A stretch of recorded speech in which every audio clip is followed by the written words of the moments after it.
Hey everybody, this is Josh coming to you with another episode of the Affiliate Marketing Show. Please be sure to like, follow, and subscribe to stay up to date on all the latest affiliate marketing news, tips, and trends.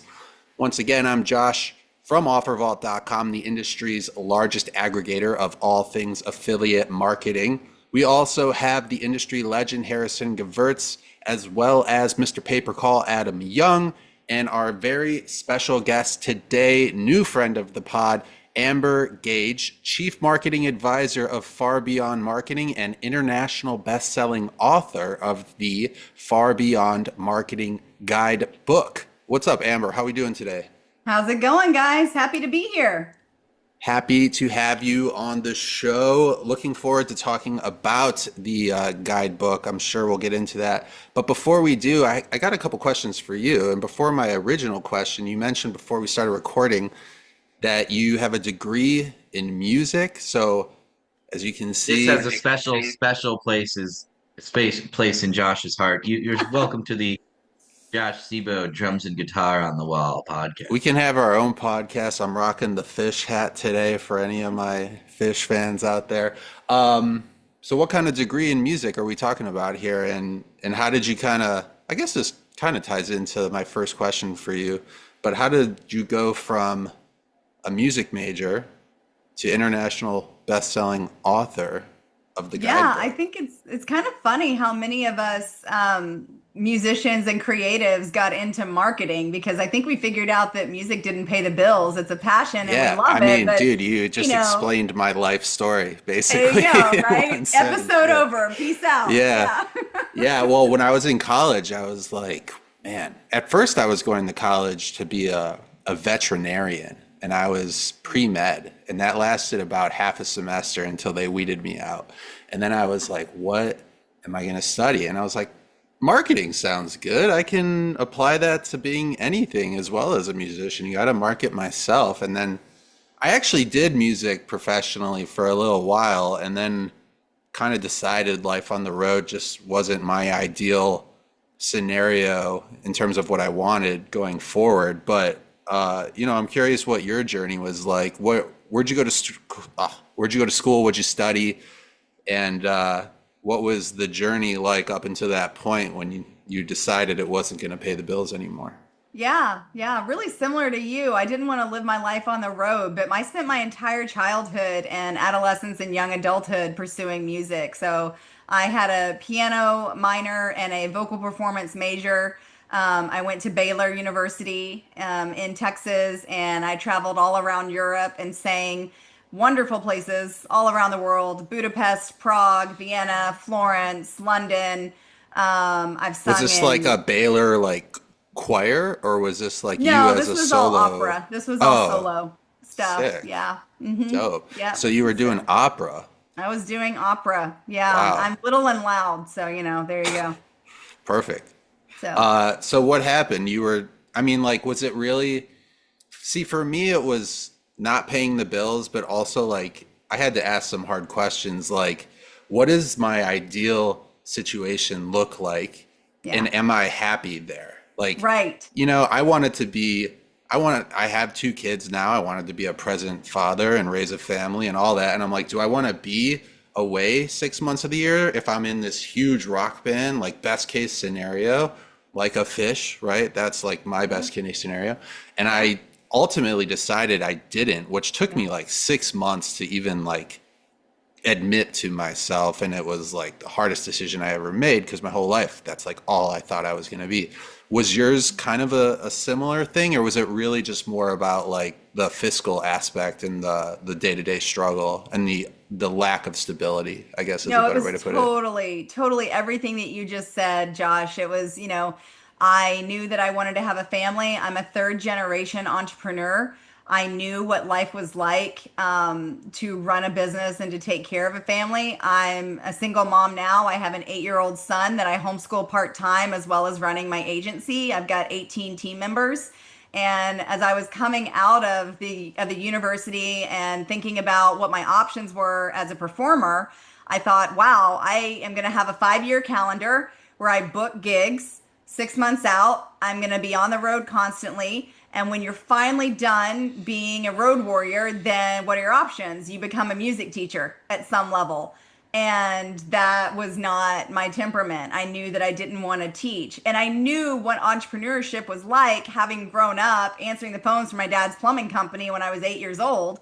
And so I just had to make the really tough choice that even though music was a passion, it wasn't going to be the direction that I went for the rest of my adulthood. So I was probably 24, 25 when I finally came to that decision and started to, went back into the family business, ultimately ended up marketing the family businesses, ran the family businesses. At that point in time, we had 215 employees in 11 offices. My mom got cancer, so I had to step up and run everything. And then simultaneous to that, I started my first marketing agency. That was in 2013. Sold it, had no customers, had no clients, no customers, no employees. Scaled that in 5 years. Sold it to private equity in 2018, and then worked in private equity for a while and All discovered right, that's another version. we gotta pause. We have a Okay. lot to Yeah, unpack. I have. Jesus I didn't Christ! realize I was Oh muted. my God! So There's Adam, a my business lot. partner, and I, There's a lot to we built this unpack. company. We built this company, Ringba. We've self-funded it. We have not raised any money. It's great because we have all the control. And Yes. uh, you can assume that many, many, many people from private equity, have reached out over the I'm years. sure. And we love telling them essentially, fuck off. Literally, we're not interested. And so I know people that have sold their businesses to private equity, and it was great. They got the check, and they're living in the beach now. Blah blah blah blah blah. But more often than not, it's less of a fairy tale. Um, and I'd love to hear about your experience if you're allowed to share it. It seems like it's been a couple years. It's been a Um, while.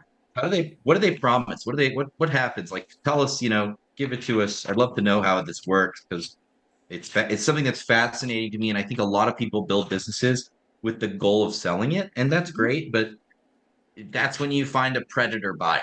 I don't know. That's my thought. So, I'm giving you So the floor. Just we curious. actually have a subset of services that we bring to our clients who have the goal of selling their company because we've been there, we've done that, we've got the t-shirt. The culture of private equity is so completely different than startup, family business, entrepreneurship, franchising. All of these have different cultures, right? So you really have to know, what do you want out of your company? Do you want a passion project? Do you want an enterprise? Do you want to flip it and sell it? I think I encourage all of my clients to begin with the end in mind because I come from a military family. So we're very strategically minded. Never get into a situation you can't get out of. Know where the exit is, all these things, right? So when it comes to private equity, you have to understand that they are buying your business for a strategic reason. And that's to fold it in, it's to cut you out, it's to keep you from being too competitive with their market share. It's to economize there are strategic reasons, right? I could go on and on. So if you're okay with those strategic reasons, go for it. It's a great exit strategy. If you're not, and you love what you do and you want to scale your business and keep it private, as a third generation entrepreneur, I'm going to tell you to keep it and keep it private. Maybe you look at franchising, maybe you look at licensing, maybe you look at all those things. But the bottom line is systems run a business. People don't run a business.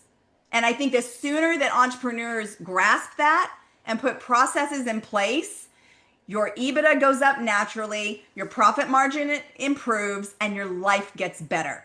But when you treat your business like a hobby, that's what you get. So there's my soapbox. Like that. So still a lot to unpack. I feel like you unloaded a lot in that quick minute that I had to cut you off at. I'm still wanting to go back to your transition from opera singer to family business because I did look at one of the things I like to do is look at like the very bottom of people's LinkedIn and see Yeah. like what the first thing on there is, right? So I saw Benjamin Franklin Plumbing, right? Mm-hmm. Customer service manager. That was the first thing on your LinkedIn. And, here Yeah. you are today, right? I didn't know it's a family business. You mentioned that.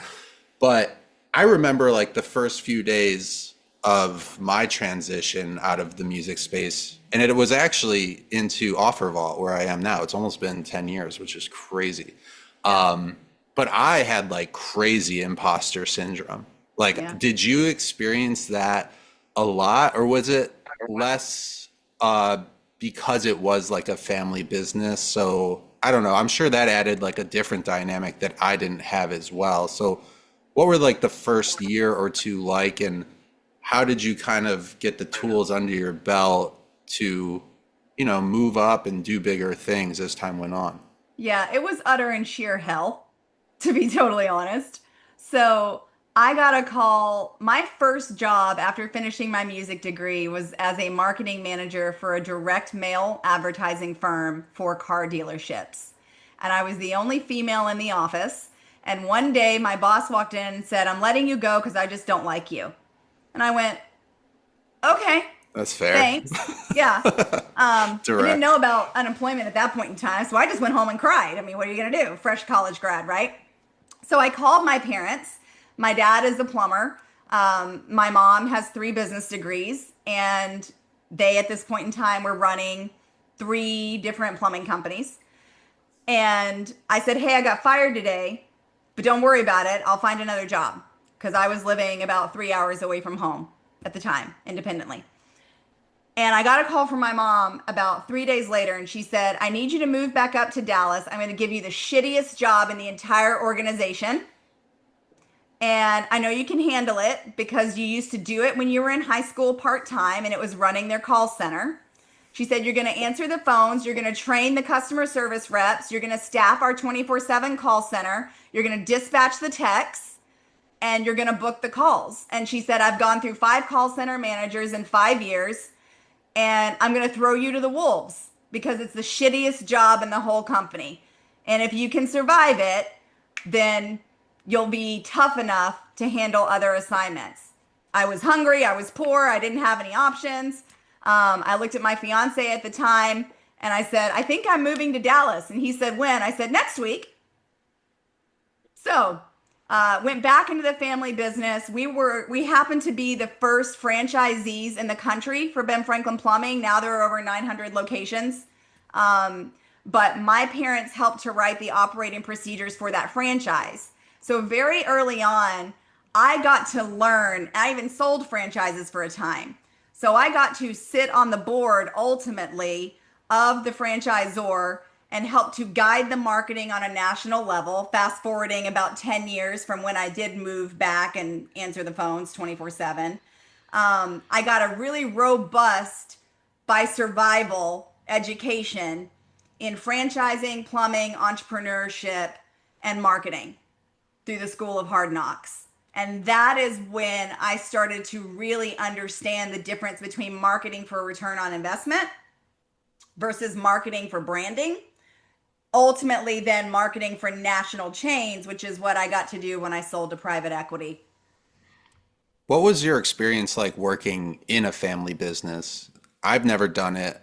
I'm sure a lot of people listening have. Did you enjoy that dynamic? Was it a little bit of give and take, depend on the day kind of thing? Was there like an overarching theme? Yeah, the overarching thing was abuse your kids as much as possible. Okay, cool.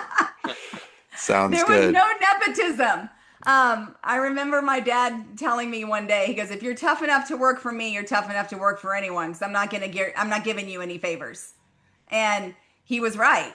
I've survived some of the toughest industries, um, manufacturing, plumbing, electrical, home services, trucking, whatever it was.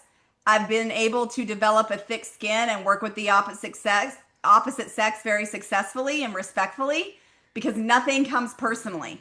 You just treat everyone equally. You concentrate on the common goal and you take nothing personally. You can't. So One of I one of the believe you work four harder than anybody else when you're in a family business. one of the four agreements. Don't take Yeah. anything personally. Yeah. Shout out Prior to Don Miguel um, Ruiz. Shout out Don Miguel. What's up? He's not, I don't even know if the guy's alive. Anyways, go ahead, Harrison. I was going to ask, so we have quite a few home services businesses and marketing agencies focused in the home services space, plumbing, whatever, repair, this, that, you name it, appliance. Um, so pay per call is like a big space, and now Google has those call ads, et cetera. So I'm curious, like, how long ago were you running that? Were you involved in that business? It was like probably a So different world, the well, market. I also have a lot of clients that are still in the home services space. So we serve plumbers, roofers, electricians, Amazing. et cetera. So we're still placing ads for them on a weekly basis. Ultimately, I ended up working for the family business for about 15 years. And then I've been out of the family business for almost 10 now. I would assume that the customer acquisition strategy for any home services businesses, maybe plumbing or whatever it is, has drastically shifted Oh my gosh. to Yeah. almost like a dependence from Google, et cetera. I mean, I still see like print ads and radio and TV, but I feel like maybe 20 or 30 years ago, that might have been the leading driver of branded, business. Like, oh, I saw that guy on TV with the truck and I call him because I have an issue. Now it's like Google. And I actually had a plumbing issue last week and it was really frustrating because I didn't want an aggregator. I wanted a real plumbing company. And like I had someone on our team, it took them like an hour to find a real business. And I was like, Yeah. damn, that's wild. Sorry, plumbers. And a lot of the guys that have not diversified their marketing away from Google are And hurting. marketers are coming for it and then selling them the same leads or calls for more. And they suck. They're Wow. terrible leads. They're not targeted. They're not algorithmic based. They're not data science based. We place ads completely differently than most other advertising agencies because we are partnered with an actual data scientist that uses a real-time learning algorithm to hone in on an ideal customer, something Google will not let you do. And what happened was when Google changed their algorithm of March of this year, everyone tanked and they Yeah. devalued the historical Google business profiles and in favor of new Google business profiles. So your older advertisers got screwed. And when that happened, call volumes tanked and they still haven't come back up. So by and large, most home service companies right now are still down about 30% year over year. So you don't see any way to kind of counteract the Google changes that occurred earlier this year that you mentioned, right? I mean, unless there are that you haven't talked about, but is there anything people can do to kind of like counterbalance those changes that went into effect? Yeah, we do this all the time with our clients because everyone that comes to us has been hurt by a marketing agency by having their website held hostage or they haven't gotten the results that they needed by another agency because they haven't given them new strategies. So, something I talk about in my book is the 4 C's of effective marketing. And in one of those C's, in one of those chapters, I talk about the importance of diversification of your marketing. So, you should have diversification across direct mail, digital, boots on the ground, your trucks are a rolling billboard. You need a robust marketing strategy that is not dependent upon one tactic. What we build is we build customized strategies dependent upon the operational goals of a business.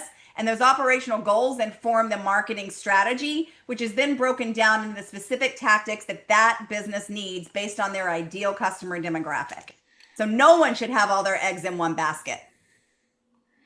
Let's talk about far beyond marketing as well as the guidebook. You kind of did a nice transition there for me. Which came first? Did they both kind of happen together simultaneously? And I guess just let's start there. Did far beyond marketing come to be before the guidebook came It out? did. Yeah. Okay. When my non-compete expired from being in private equity, I wanted to play a very active role in my son's life. I had been a road warrior in private equity and been on a plane every month from the time that he was born. And so I had an in-home nanny and I wasn't home. So when it was time for him to start school, I made the decision that it was time to be a mom first and a business lady second. And so I resurrected my dormant LLC and then I rebranded to Far Beyond Marketing. And that's based on the scripture verse, Ephesians 3:20 through 21, that God can do exceedingly far beyond what we hope, ask, or imagine. And I've got a big imagination, so I knew I was asking him for big things when I named my company that.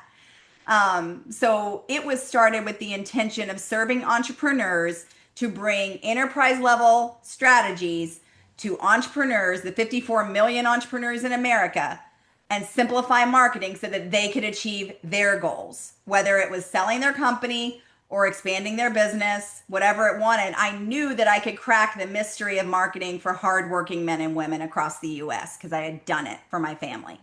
And then I started getting asked to speak around the country. And I thought, well, if I really want to serve on bigger platforms, I need to write a book. So then the book was written to be a lead generator for the business. We self-published on Amazon, and then it became an international bestseller. Yeah, it's a shame co-host Adam isn't on. He recently put out a book. I believe it was last year. Harrison, you can correct me on that. Yes, I think a little bit more than a year. Yeah. Yeah, it's Cool. called the Paper Call Revolution Mastermind. What is it, Oh, Harrison? nice. Revolution, sir. Revolution. Paper Call Revolution. But yeah, I feel like a lot of what you're saying is what he kind of has said on the show in the past. I want to know, like, what was your transitioning over to the book? Like, you told us kind of why you did it, right? But what was your writing process like? Like, how did you kind of sit down and knock it all out? How many people were you working with on the team that was going into the whole process of the book itself? What were some of the biggest challenges associated with it? All that good stuff. Yeah. The biggest challenge associated with it was imposter syndrome. Here I was, a plumber's daughter who didn't have a degree in marketing, who had just graduated from the School of Hard Knocks and was like, why is anyone going to listen to me? And so I needed to figure out a way to consolidate my thoughts and my approach of marketing in a digestible format for people who were not interested in being marketing experts. It was really written for the blue collar entrepreneurs so that they could stop feeling overwhelmed and taken for granted, because every entrepreneur, especially a blue collar, has been screwed by marketing. And I wanted that to stop happening. So I sat down and I wrote an outline, and I consolidated my approach to marketing and formulated it into the 4 C's of effective marketing. It took me about a year to write. I hired an editor and a copywriter to edit everything. Then my in-house team did the design work. And then I worked with a publisher to teach me how to get the bestseller status on Amazon. So all in all, it was about a 2-year process from start to finish. And I would put my son to bed and I would write from about midnight till 3 a.m. That's when my brain would just wake up. And I was able to really sit in a quiet house with this massive dog that you probably can't see in the corner. So And knock it out. are the 4 C's that we keep talking about? I would love for you to kind of explain them from a bird's eye view. Would you say the 4 C's are like the secret sauce that you talk about in the guidebook? And we'll definitely include a link to the book on Amazon, so make sure you look in the description of this video for that. But can you tell us just, without giving away too much, right? What are the 4 C's and why are they so important? Sure. The 4 C's are the process that we take all of our clients through at Far Beyond, because we want everyone to have results, and we don't do long-term contracts. We think we should earn your business every 30 days.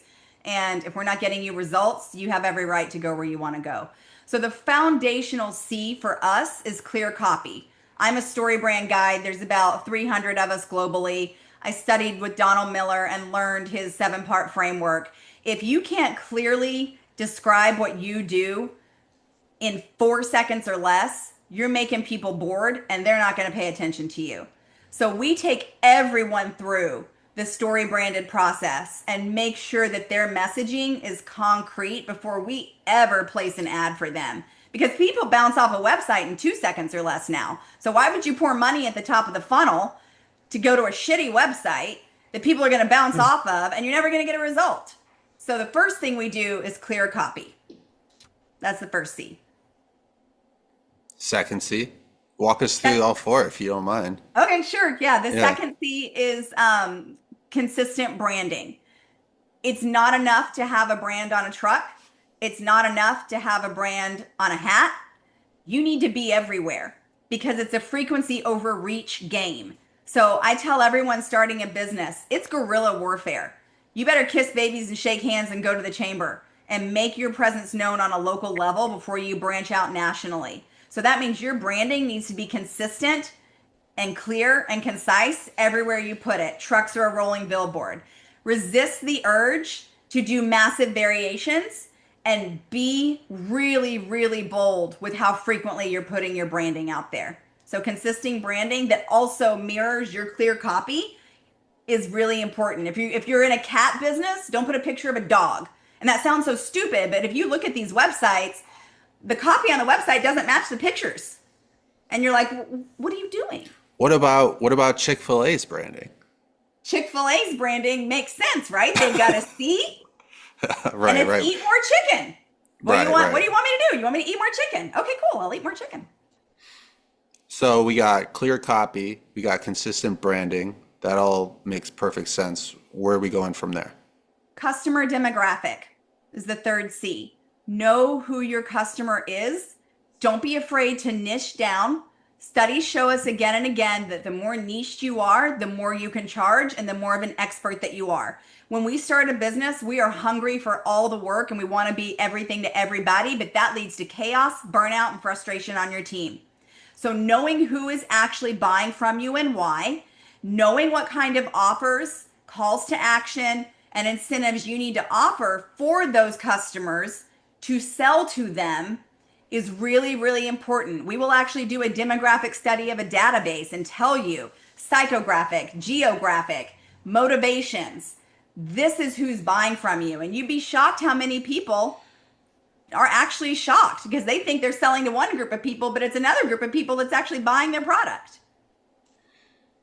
Do you feel like this is obviously this stuff is super important in the beginning when you're setting up a Well, business, I, but is I it just I just want to say I love what Amber just said because I've talked to so many business owners and nobody knows their customers.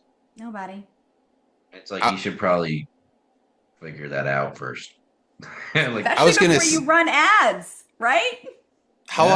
often do you suggest like a business kind of cycles through these processes again? Like is it something that needs to be done consistently as time goes on, and if so, like how frequently? So we will run a campaign for no less than 90 days at a time to see if a specific tactic is effective once these strategies are put into place. I encourage my clients to run through the 4 C's every 12 months. Make sure you're still really, really clean and intact. And speaking of the 4 C's, what's the fourth C? I think The we fourth C we is didn't get to. channel management. We are not in the business of turn 'em and burn 'em. And if you develop a business reputation like that, you're not going to be in business very long. So, channel management in this regard is your upselling strategy. What do you have to do to create a consistent sales funnel of rinse and repeat? Because we all know it's a lot less expensive to upsell a current client than it is to go fish for a new one. So, how are you going to keep the wheels on the bus? How are you going to continuously serve your clients longer so that you are developing long-term relationships and therefore maybe even some subscription models and some faithfulness so that your business has longevity to it? Yeah, how do you keep the wheels on the bus going round and round? That's right. Harrison, I'm curious, Ringba started about 10 years ago. You guys just had your 10th anniversary a couple of months ago. Um, do you remember like having meetings with Adam back in the day centered around this exact same stuff? And like how much time and energy did you guys actually put into it? Compared to, I guess, like looking back on it 10 years later, do you feel like a lot of it, like the success and the brand that Ringba is today, all kind of goes back to those foundational meetings you had when you were first getting started? I was gonna say that, I mean, when we first started, we did somewhat know who our customer was because we kind of came from being one of them. Like we knew the space, we were marketers, we knew what we wanted in a platform that like didn't exist, so to speak. Um, but that being said, I mean, I was an affiliate marketer for a long time. I had, you name a vertical, I had promoted it. Promoting, marketing for software is extremely different. And I would say that I'm sure Adam would most likely agree with me. probably the first like 2 years, maybe 3 years, our marketing was just not so it was not SaaS marketing. It was just like marketing. And that's different. You know, the way I'll put it is I could sell you this pen. It's a consumer product, whatever, but like SaaS, you have to trust me with your business. Yes. And there's a lot more of a like, why the hell would I trust you with my business? Essentially, in Yeah. that pitch. And we're a telecom platform, so phone calls are the lifeblood of many businesses. And Yes. an example I'll give that's not really relevant to your question, but it just kind of circles back. If Verizon has an outage in North Dakota, it's still my fault. If Yeah. you know what I mean, if some trucker drives over a thing and some cables go down and then some phone calls don't work in Des Moines, still Ringba's fault because your Yeah. phone call didn't. So it's a tough situation for us because sometimes it's like not our fault, but it's still our fault, metaphorically speaking. But um, you know, we definitely started with the mindset and skill set of marketers for like products, and Adam really, took the lead on that. And our marketing, I'd say, is we have different kind of channels of marketing, and some of them are looking for new marketers, people from the affiliate world, and then some are looking for service-based businesses or people that would be more on the acquisition, people that want to buy calls. And so we have like 3 or 4 marketing strategies now, and they're each tailored to like different business or client types. Hmm. If you would ask me day one, I probably would have said, we'll just do all the same marketing for all these people. Like, who cares? But that doesn't work. Yeah. Simply put, Amber, Yeah. what's the your easy what's your answer to the question when someone says, "Why should I trust you with my business?" I'm sure, like as a doing what Far Beyond Marketing does, I'm sure you get that all the time. Maybe not in those words, but with the same kind of objective when they approach you about doing business with you. What do you tell them to gain their trust? Yeah. What I tell them is we're going to tell you what not to do as much as we're going to tell you what to do. We're not interested in just taking your money. We're interested in getting you results. And the antithesis of most marketing agencies is our approach, which is that rather than marketing setting the tone for operations, operations sets the tone for marketing. So we actually take the approach to marketing and flip it on its head. And we say, if marketing is not in line with your operational goals, it's not going to work. We also don't require any long term contracts, so you can get out at any time. And lastly, everything we do, you own. We will never hold a website hostage. We will never not grant you access to your website. Everything we do is built on our client's platform, and we have the best technology for tracking and transparency. All of our clients have dashboards, they see everything we're doing all the time. So, from inbound calls to ROI to executive dashboards, 100% transparency. And lastly, we've been there, done that, got the t-shirt. We built and sold one marketing agency. We've a family of entrepreneurs that have scaled rapidly. And we've got clients all across the nation Do agencies really hold people's websites hostage? And like all the how, time.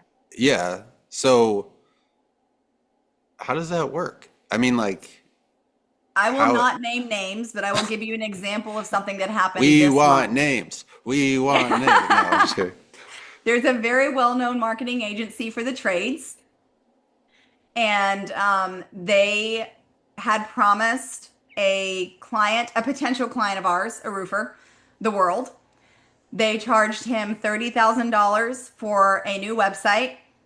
For those of you who are website savvy, they built him a Wix site comprised of 4 pages. For those of you who are website savvy, you know that a Wix site in 4 pages can probably be built in 8 hours or less. I have a very old grandmother who could make a There website. you go. Right? Exactly, Harrison. So a $30,000 for a Wix site. Okay.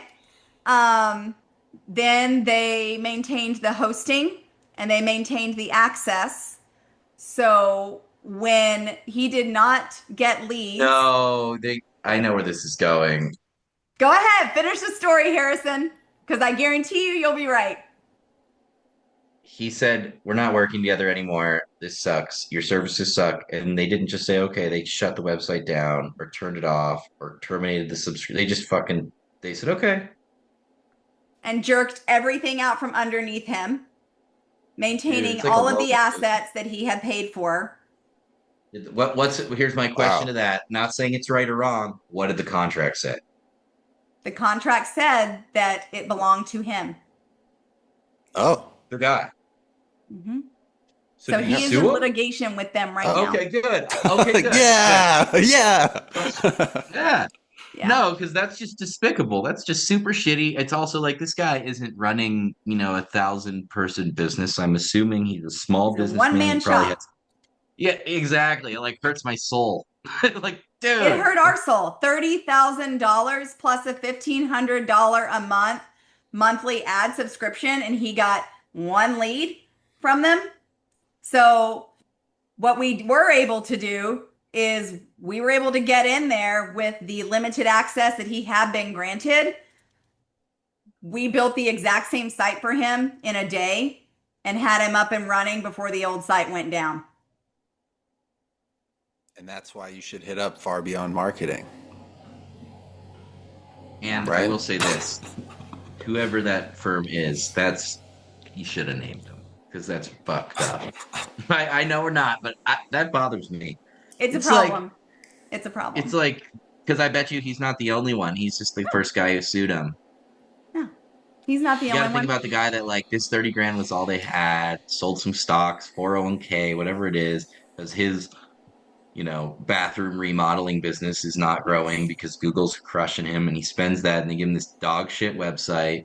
And like, dude, that's, no offense, we have a big issue, I feel, with private equity taking over these businesses. And so like this just helps that. You know what I mean? And private equity serves its purpose, blah blah blah, but like I like a local business too to exist and thrive. And it's like we call it the American dream, right? Yeah. So Well, it's the backbone of the American economy. makes me sad. Like Yeah. all business aside, like I get being the evil company, but like, oh, Yeah. Yeah. The run us off. backbone of the American economy is entrepreneurship. And so serving entrepreneurs and helping them thrive to whatever end goal they have is what we should be doing as marketers and strategists, helping them grow and succeed. When an entrepreneur succeeds, his or her family succeeds and their community succeeds because they're buying their freedom, they're buying their time, they're building their legacy, and then they're giving back to the community. That's why entrepreneurship is the most gratifying job in the world, in my opinion. So do you do a lot of speaking gigs? Because you seem pretty good at this. I'm ready to run through a brick wall right now. Let's walk on hot coals, right? Yeah. Like how I do. often I are you love getting public on? speaking. Yeah, Yeah, my that's team cool. keeps me out of operations. They pretty much kicked me out this year. They're like, "You're out. We're running the company. You're gonna go speak and you're gonna go talk." So Are you doing events where you're going into corporations and speaking to like a company as a whole? Are you doing events where you're going into a conference and speaking to attendees, all of the above? Like, what's your bread and butter? yeah, we have done both of those. I have done both of those. I've been a keynote speaker for affiliate marketing groups. I do a lot of consulting for some national brands that need us to come in and train their marketing teams. We have companies that fly in and meet with us for a whole day privately, and we strategize and build their stuff personally for them. I just finished an 8-week workshop at a local networking facility where business owners came in. It was a lunch and learn, and I gave an 8-week workshop on how to market your small business. And every week we went through a different topic. And I have a digital mastermind as well with only 10 seats in it, where I personally mentor business owners through Zoom once a month on how to do their marketing. What's your number one public speaking tip For in term speakers, for speakers? Yeah. well, number one, know your material and have a fresh voice, right? Number two, get over imposter syndrome. That was the hardest thing for me, is you have a unique perspective, and it's amazing to think about the lack of public speakers that there really are. People are desperate to have fresh new content. I speak to chambers of commerce all the time. They can't find speakers. So get out there and do it. Don't be afraid. Just do it. Nike. I like that. Yeah. Just do it. I feel like you kind of touched on this in terms of like what the current landscape of the digital marketing world is.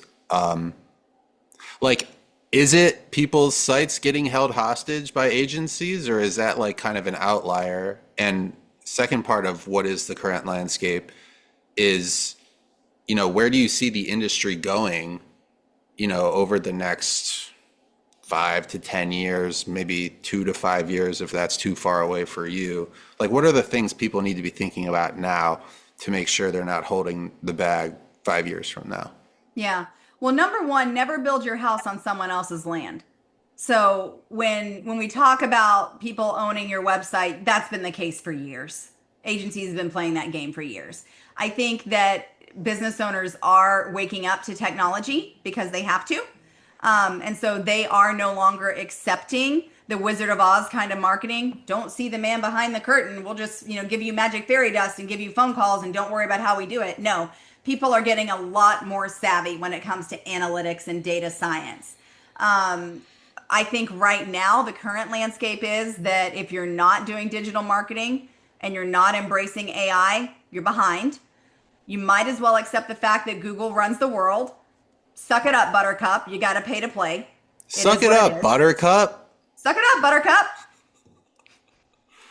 And outside of Google owning the landscape and AI, like what should people be doing? Or like, where do you see like the industry? Like, do you just see it there in 5 years, but just even more so? Or do you see like something new that people aren't thinking about? No, with data science and AI coming to the forefront, we have more options than ever before when it comes to being hyper targeted with our digital marketing. It's only going to continue to improve. I tell everyone, you don't hunt deer with a shotgun, you hunt with a rifle. And it's the same thing with your marketing. So even in digital marketing, we now have the ability to hyper target, and we don't have to rely on Google for our analytics or our results. If I turn up dead, it's Google's fault. Just saying. Yeah. Got you. We got you. Theorist, right? We got yeah, you. nice Yeah. to meet you. My last podcast I ever did. Yeah. Hell yeah.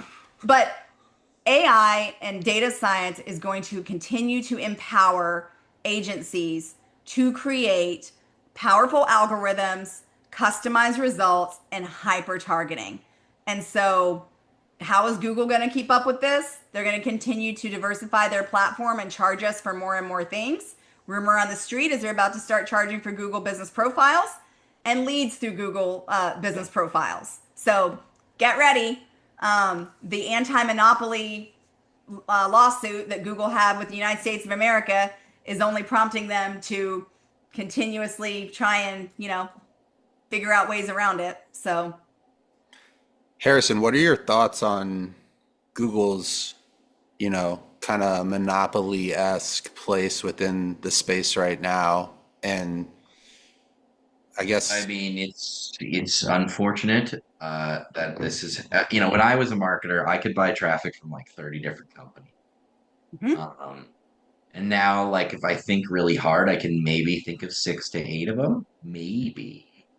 Like some native sources, then you get the social networks, then you have like Google, Microsoft, right? And that's about it. Which is crazy because I had some super hidden gems that were not behemoths of the internet. So frankly, hate it, but it's not changing. I mean, even if what some of the rumors have been that like antitrust is coming for these big companies and that Google might get split up or whatever, I mean, Google search is still going to be a company. Like, just because that might happen, or Meta and some of its entities may be split up, I have a feeling you're still going to buy the advertising from one place. Like, you just kind of have to deal with it. The internet has changed. It's harder to do business now because people want to get money. These companies have shareholders and boards, and those people, sadly, to Joe the plumber, don't give a shit about you. They just want money. They don't care if you're paying $8 a click. They're happy. They want you to pay 10. yep. Amber, you seem like you got a really good grasp on what goes into a solid website, right? That's going to yield results for your clients. On the flip side of that, what do you think most people are missing from their websites today that they can literally take away right when this podcast ends, go check their website, make sure it's on there to start improving their results? Oh, do I just have to give you one or can I give you a couple? Why don't we do like 20? Oh, okay. All right. I was going to go for three. So. Three's good. Let's do three. Okay. All right. So number one, we said it earlier. Most people bounce off a website in 2 seconds. So make sure your load speed and your header image, your hero image is crisp, clean, and bold. People need to understand who you are, what you do, what they get from working with you. Bam. Really, really fast. If your load speed's too long or you're unclear, you've already lost them. Number two, most people are not using their website as an actual lead generator. So that means that they're wasting money on inbound traffic because they are getting inbound traffic from ads, but they're not sticking. How do you get it to stick and solve this problem? You need a secondary call to action for those people who are not ready to do business with you yet. You need a downloadable PDF. You need a quiz. You need a calculator. You need something that is going to reward them for coming to your website, give them enough value to get an email address from them so that you are building your database while you sleep, and then you're developing the drip. You can actually reach back out to them and cultivate a customer out of what was a cold lead. And then number three is the story branded aspect of your website. If your graphics don't match your copy, if people do not understand what you do, if your phone number is not on it, if that website isn't pristine, you're wasting your money. So load speed, clear copy, capture the content from someone who's going to visit you. Make sure that that website is actually getting you business. And the last one I'll throw out there, Josh, analytics. Analytics. Why are you not looking at your website analytics? How come you don't know who's coming to your website, how long they're spending, and what pages they're going to? It's as easy as loading a pixel. And Google's not the only pixel. You don't have to rely on Google Analytics. There's tons of other analytics and pixels you can put on your site. I was going to wrap up with the most common marketing mistakes people make or business owners make, but I feel like you kind of just walked us through that in a way. Is there anything else outside of that you feel people are doing that they don't realize they're doing that's actually hurting their business? I feel like people expect marketing to be a silver bullet and fix all their problems right away without being patient enough to go through the foundational elements to make sure their marketing is successful. So in other words, I just want calls, Amber. Okay, well, if you just want calls, we need to go through those 4 C's of marketing to make sure that you're going to be able to capitalize on the lead generation, because all a marketer is going to do is get you opportunities. We can't close the calls for you. So thinking that you're going to throw it up against the wall and hope that it sticks without putting an actual strategy in place, you're wasting time, energy, and money.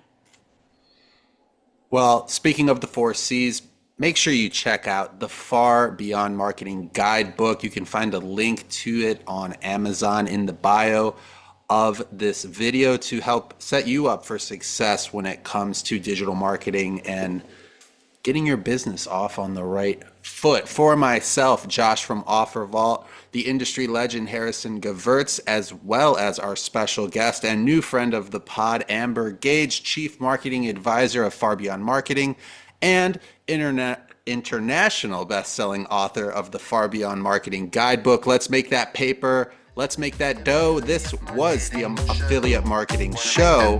We will see you next time.